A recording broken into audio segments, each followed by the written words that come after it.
સંકલ્પ ભૂમિ ખાતે બાબા સાહેબના અનુયાયીઓ મોટી સંખ્યામાં આવી પહોંચ્યા હતા તથા પુષ્પાંજલિ અર્પણ કરી હતી। વર્ષ 1970માં આજના દિવસે એટલે કે 23મી સપ્ટેમ્બરે ડોક્ટર બાબા સાહેબ આંબેડકરે સયાજી બાગમાં વડના વૃક્ષ નીચે શોષિતો અને પીડિતોના ઉદ્ધારનો મહાન સંકલ્પ કર્યો હતો। આ જગ્યા હાલ સંકલ્પ ભૂમિના નામથી દેશ વિદેશમાં જાણીતી છે। આજે સંકલ્પ દિવસના અવસરે વડોદરામાં વહેલી સવારથી જ ગુજરાત સહિત અન્ય રાજ્યોમાંથી બાબા સાહેબના અનુયાયીઓ આવ્યા હતા।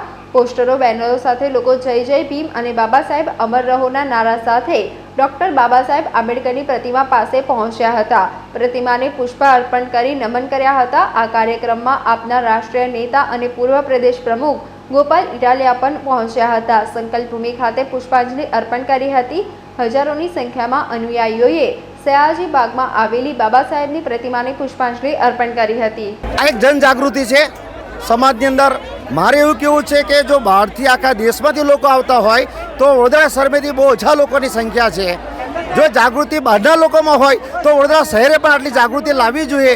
જે લોકો રાત દિવસના ઉજાગરા કરીને બસમાં બેસીને આવેલા હોય તો વડોદરા શહેરની જે પબ્લિક છે એ બહાર નથી નીકળતી।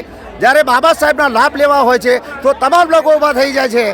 પરંતુ આવી રીતે આ એક જાતે મને દુઃખદ ઘટના લાગે છે। એ જનજાગૃતિ વડોદરા શહેરમાં જનજાગૃતિ લાવવા માટે આવી રહ્યા છે। જ્યારે બાબા સાહેબે આ ભૂમિ પર બેસી અને જે કંઈ કાર્યવાહી કરી એના કારણસર આપણે લોકો આજે પેન્ટ શર્ટ કોટની અંદર ઉભા રહીએ છીએ, બરાબર। એ તાકાત બાબા સાહેબ નથી, એ કારણસર આપણે અહીંયા ઉભા રહ્યા છે। એ પબ્લિકે ફરી પાછું આવી જગ્યા પર આવવાની જરૂરિયાત છે। હું પ્રશ્ન એ પૂછું છું એટલા માટે સમગ્ર સમાજે આવી રીતે એક જૂથ બની અને સમાજમાં બહાર આવવું જોઈએ। અને આવી જનમેદની વડોદરા શહેરમાં આજે રોડના ટ્રાફિક જામ થઈ ગયા છે। પહેલો એવી યાત્રા છે बाबा साहेब ने कि आटलो भव्य प्रोग्राम થઈ રહ્યો છે। ये वो साथ साथ नमन करूँ છું बाबा साहेब ने। मैं अहमदाबाद से आई हूँ। अहमदाबाद में हमारा विहार है, बोधिसत्व विहार करके है। वहाँ हमारा धम्म उपासिक संघ का ग्रुप भी है। हम कॉन्फ्रेंस चलाते हैं, बाबा साहब को बहुत मानते हैं और बुद्ध एंड धम्म का रोज़ हमारा दोपहर 2 बजे वाचन होता है, उसके ऊपर चर्चा होती है। 25 से 30 लेडीज़ हमारी इसमें रोज़ जोड़ती है। हम बाबा साहब को बहुत मानते हैं। बाबा साहब की जय हो।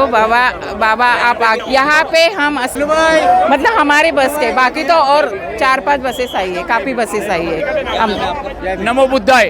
હું ખેડા જિલ્લામાંથી આવું છું। સ્ત્રીઓના પ્રતિનિધિ તરીકે 2 લક્ઝરી લઈને આવ્યા છે અને સાથે સાથે અમારા શું છે ભાઈઓ પણ અમારી સાથે જોડાયેલા છે।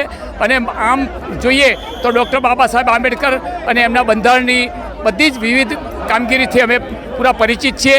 હમણાં પણ આપણે જે બંધારણમાં જે ફેરફારો થઈ રહેલા છે તો સુપ્રીમ કોર્ટના જજો આવ્યા હતા તો એમની સાથે પણ અમારા સમાજની રજૂઆત કરવાની તે કરી છે અને એમને પણ માગણી કરી છે કે ભાઈ આ તમે બંધારણના સાથે ચેડા ના કરશો। આ તો ગુજરાત છે, આખા ભારતની અંદર નહીં તો જો આવો એ થશે દ્રોષ તો શું છે કે સમગ્ર ભારતની અંદર એક બાંગ્લાદેશ જેવી સ્થિતિ નિર્માણ થશે। ડૉક્ટર બાબા સાહેબ આંબેડકરના ધર્મપત્ની સવિતાબેન આંબેડકર સાથે પણ મેં તો 10 દિવસ કામ કર્યું છે।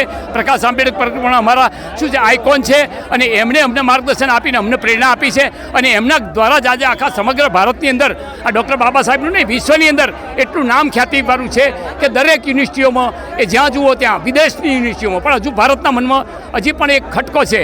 બાકી આ વિશ્વનો એક વિશ્વ વિભૂતિ કહેવાય અને કહેવાય ને શૈક્ષણિક કારકિર્દીમાં એટલે કહેવાય ને સિમ્બોલ ઓફ નોલેજ કે જેની પાસે યુનિવર્સિટીઓમાં એમના પોતાના પ્રતિનિધિ તરીકે એમના જ્ઞાન અને વિદ્વાનની વાતો છે અને એમની પોતાની શું છે સંસ્કૃતિથી આજે સમગ્ર દેશમાં એમણે કોઈ જ્ઞાતિબાતીનો ભેદ રાખ્યો નથી।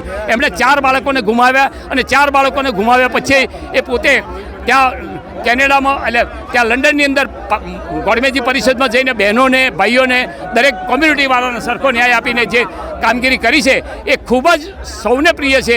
અને જ્યારે આ સમાજ જાગૃત થયો છે ત્યારે આમની સાથે જો ચેડા કરવામાં આવશે કે અન્યાય કરવામાં આવશે ને તો આ ક્યારેય આ ગુજરાત અથવા તો ભારત નહીં સાખી લે। આ મારી છેલ્લી સમાચારોના સતત અપડેટ મેળવવા માટે લોકમત ન્યૂઝને યુટ્યુબ ઉપર સબસ્ક્રાઇબ કરો, બેલ આઇકોન દબાવો અને અમારી સાથે જોડાયેલ રહો ફેસબુક, ઇન્સ્ટાગ્રામ અને ટ્વિટર ઉપર।